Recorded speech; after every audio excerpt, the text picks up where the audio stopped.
नवी मुंबईमध्ये पवारांच्या राष्ट्रवादीने महागाईच्या विरोधामध्ये आंदोलन केलं। केंद्र सरकारच्या विरोधात आंदोलकांनी जोरदार घोषणाबाजी केली। रोहित पवार, सुप्रिया सुळेंना पोलिसांनी ताब्यात घेतलं होतं। पोलिसांकडून आंदोलकांची धरपकड करण्यात आली आहे। नवी मुंबईमध्ये शरद पवारांच्या राष्ट्रवादीने महागाईच्या विरोधामध्ये आंदोलन केलं।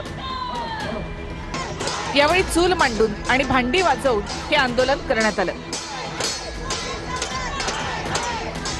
खासदार सुप्रिया सुळे, प्रदेशाध्यक्ष शशिकांत शिंदे, जयंत पाटील, रोहित पवार, आव्हाड, रोहिणी खडसे यांच्यासह शेकडो कार्यकर्ते यामध्ये सहभागी झाले होते।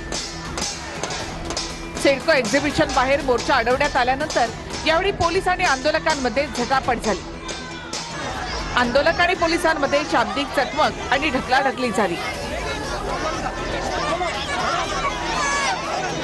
यावेळी सुप्रिया सुळे, रोहित पवार आणि आव्हाडांना पोलिसांनी ताब्यात घेतलं होतं। रोहिणी खडसे, सक्षणा सलगर यांना सुद्धा महिला पोलिसांनी असं ताब्यात घेतलं। दुर्दैव आहे, महाराष्ट्रामध्ये कुणाला आंदोलन करायला आता परवानगी राहिलेली नाहीये आणि चालू असणाऱ्या आंदोलनातून नेत्यांना पकडून घेऊन जाणं हे अत्यंत चुकीचं आहे। त्याचा आम्ही पहिल्यांदा निषेध करतो।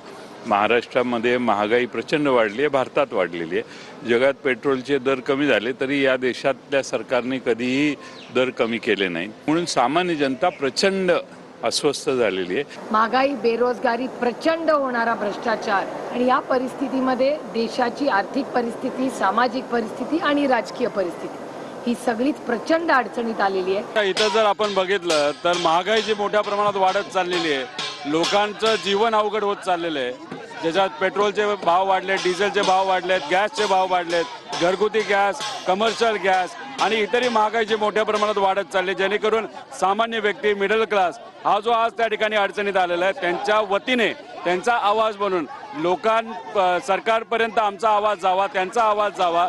झोपलेलं सरकार असू नये तर झोपलेलं सोंग घेणार, तर त्यांना कुठेतरी जाग यावी या हेतून आम्ही हे आंदोलन करत आहोत।